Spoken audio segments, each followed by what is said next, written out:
آج کا ہمارا ٹاپک ہے racial discrimination in the British India, یعنی برطانوی دور میں ہندوستانیوں کے ساتھ نسل کی بنیاد پر کس طرح کا امتیاز برتا جاتا تھا، کس طرح کی ناانصافیاں ان کے ساتھ کی جاتی تھیں۔ تو سب سے پہلے اس ٹاپک کو سمجھنا ہے کہ ریشیلزم کیا ہوتا ہے، نسل پرستی کیا ہوتی ہے۔ نسل پرستی ایک عقیدہ ہے، اس عقیدے کے تحت ایک قوم خود کو دوسری قوم سے برتر سمجھتی ہے، وہ خود کو مہذب اور تہذیب یافتہ سمجھتی ہے، جبکہ دوسرے اقوام کو غیر مہذب سمجھتی ہے۔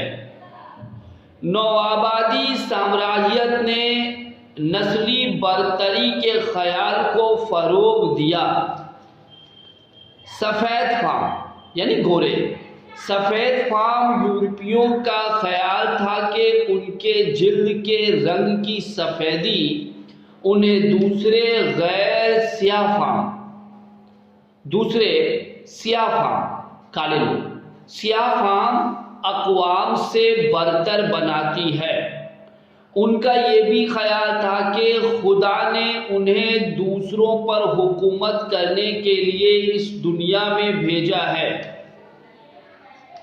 نسل پرستی کے غرور میں مبتلا ہو کر یورپ کے سفید فاموں نے، گورے لوگوں نے، غیر سفید فاموں کو مہذب بنانے کا فریضہ انجام دینا شروع کیا، جو بعد میں آپسی ٹکراؤ کا سبب بنا۔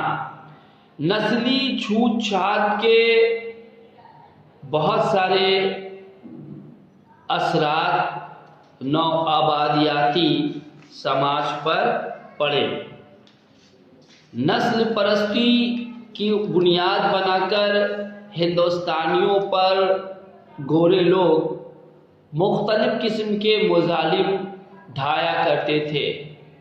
غیر ملکی حکمرانوں کی حکومت میں ہندوستانیوں کو روزمرہ کی زندگی میں سخت ذلت اٹھانی پڑی۔ اگر آج ان حالات پر غور کریں تو دماغ حیرانی میں پڑ جاتا ہے۔ انصاف کے محکمے میں بے انصافی اور نابرابری عروج کے حد تک پہنچ چکی تھی۔ ہندوستان میں رہنے والی چھوٹی سفید فام برادری ہندوستانی عدالتوں میں تمام قانونی قید سے مستثنیٰ تھے، آزاد تھے، صرف انگریزوں کا قائم کردہ سپریم کورٹ سے الگ تھا۔ ہندوستانیوں کو، جن میں وہ بھی شامل تھے جو دولت مند تھے اور جنہیں سرکاری ملازمت میں اہم پوزیشن حاصل تھی، نسلی امتیاز کا تھوڑا سا دکھ اٹھانا پڑتا تھا۔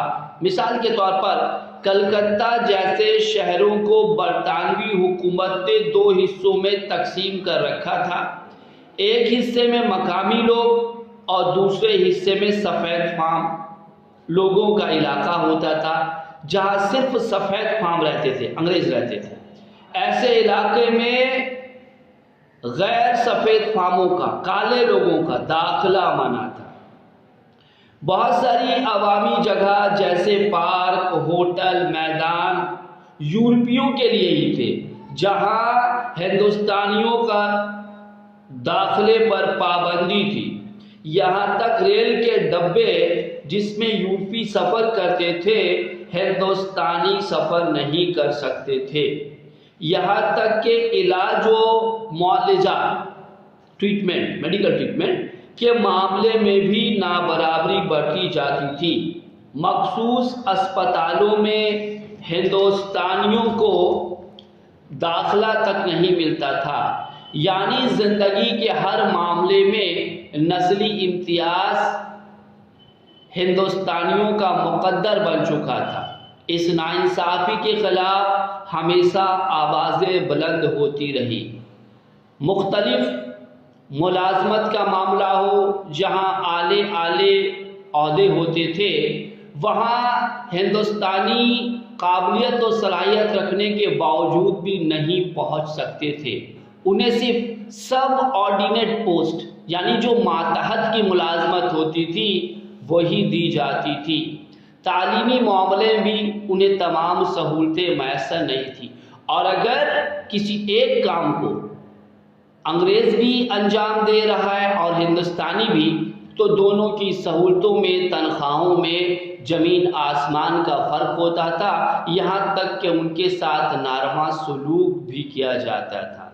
یہ ناانصافی کی حد ہے کہ ہندوستانی جن کا وطن ہندوستان تھا، وہ یہاں برطانوی حکومت میں نسل پرستی کی وجہ سے دوسرے درجے کے شہری بن چکے تھے، بلکہ مختلف مقامات میں تو ایسے بورڈز لگا دیے تھے کہ ہندوستانیوں اور کتوں کا داخلہ منع ہے۔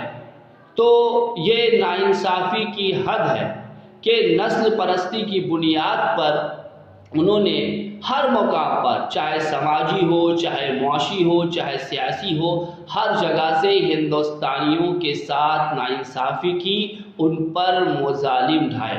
اور آخرکار ہم جب غور کرتے ہیں کہ اتنی بڑی برطانوی سامراجیت کا خاتمہ جو ہوا، اس کی ایک وجہ نسل پرستی والی ناانصافی بھی تھی۔